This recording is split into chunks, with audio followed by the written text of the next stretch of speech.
Welcome back, Shavasti. So lovely to be talking again and in this video series with you. Thank you.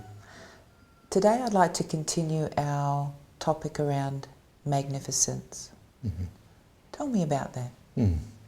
It's a wonderful addition to the topic of having it all, particularly as so many of us are concerned about success. We're wanting to be a success. It is natural for all human beings to want to be good at something. That's why when we're little children and we do a painting or a drawing or we create something out of clay or we build something with Lego or something like that, we rush to Mummy and Daddy because we want to be acknowledged for being good at something. And so we all yearn to be magnificent. However, what we normally grasp for is success or a distortion of what success is. And so our culture and society and we as individuals, we create many images of what success is. And so what we do is we create a separation within ourselves through grasping an image of what it is to be good, what it is to be successful, what it is to be someone or to be something. And so what I've noticed is that when we grasp and run after images of what we believe to be good or what we believe defines success, that we leave the truth of who we are way behind. Because very often the motivation to be successful, and I do want to very quickly add that I'm not speaking against being successful. Actually, I want to encourage success. I want to encourage authentic magnificence that is success. However, often our motivation for grasping at and working towards success is to avoid being that which we believe ourselves to be, being the opposite to the weight that holds us down. The child who was bullied, the child who was ridiculed, the ugly kid, the fat kid, the stupid kid, the unwanted kid, the ugly child, the nobody. And so we create this huge separation saying, I never want to be that again. I never want to feel that again.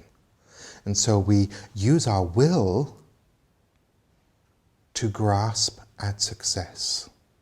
And we work hard and we work hard and we work hard. And yet when we get there, and we can have all of the money, we can have all of the success or what's considered success, and yet it's never quite enough. It still feels empty.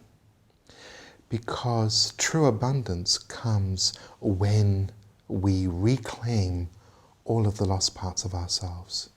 So when we go back and reclaim the unwanted child, when we reclaim the ugly child, when we reclaim the fat child, when we reclaim the stupid child, when we reclaim the child full of shame, when we reclaim the child that was sent away, when we reclaim those parts and own those parts of ourselves, create a relationship to all of us, every part of our being, that's when success transforms into magnificence.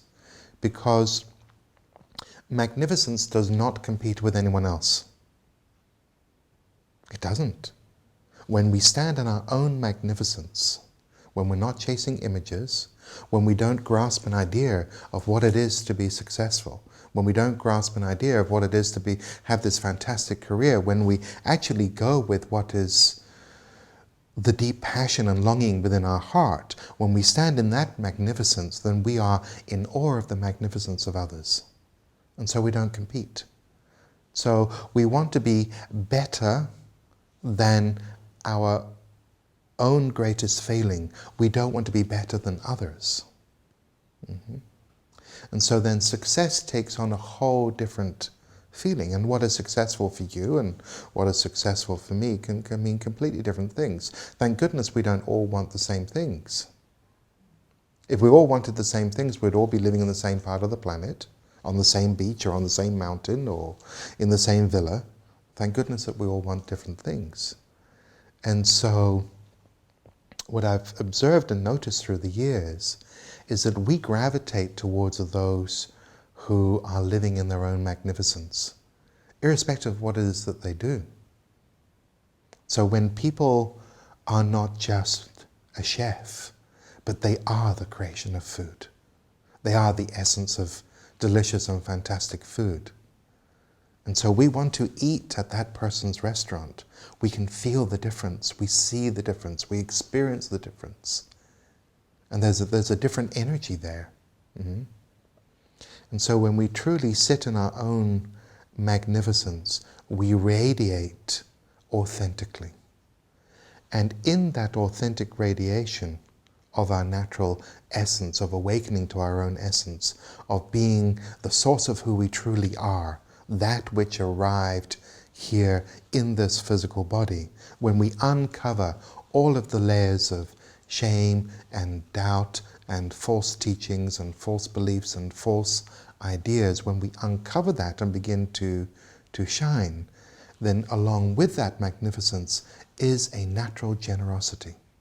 We're generous. We're not generous in terms of, if I give you this, I want that back. Mm-hmm. In terms of, we're trying to buy something. Mm-hmm.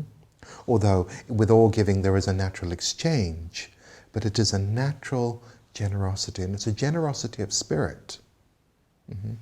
I'm generous enough to allow you also to be magnificent, even if it's the same thing that I do. Mm-hmm. Two great writers getting together, two great singers getting together, two great financiers getting together, two great motivational speakers getting together, two great healers getting together, two great cameramen getting together, two great camera women getting together, two great film producers getting together. And so that sense of competition and being better than the other, it simply isn't there. What is important with magnificence, and a great distinction between those who are grasping for success and those who are allowing their magnificence to well up within them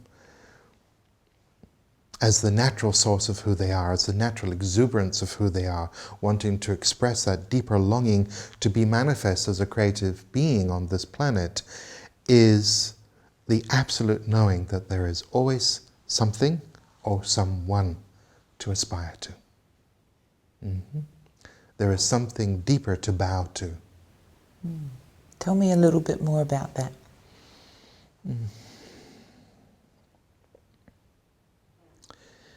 For me, magnificence is an aspect of divinity that is an extra dimension to success.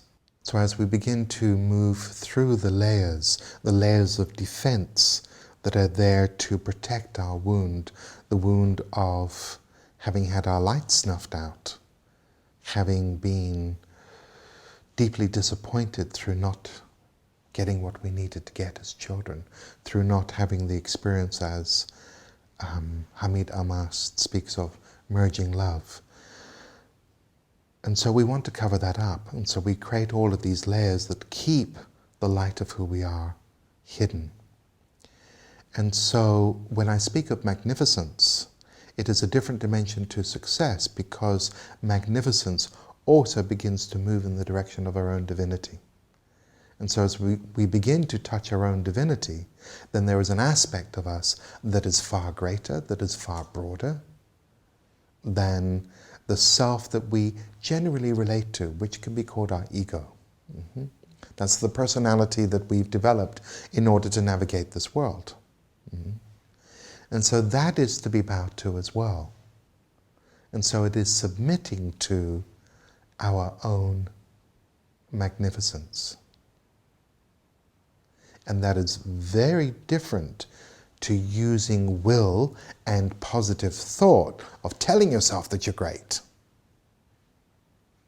Because one is a forward movement and the other one is falling back into what is naturally there. And so it is the opposite to what people expect. And so there's a lot of motivational talk there about being a success. You can do it. You can achieve it. And I'm not here to say, no, you can't, and no, you shouldn't, because you should be more spiritual. What I'm truly saying is that the spiritual aspect of success is magnificence. And that cannot be created through will. That has to be surrendered to. Because deep in our core is natural, exuberant, life force magnificence. We've all experienced a baby, a newborn baby, that can light up the room with its very smile. That is divine magnificence. That is divine magnificence. Mm-hmm. And so somehow we have distorted our innate magnificence with something we call success. And again, I'm not labeling success as a bad thing. What I'm talking about is how success is generally understood and how success is generally grasped at or set as a goal. So it's become a different kind of word. Reaching for success implies a lot of will. It implies a lot of trying. It implies a lot of doing.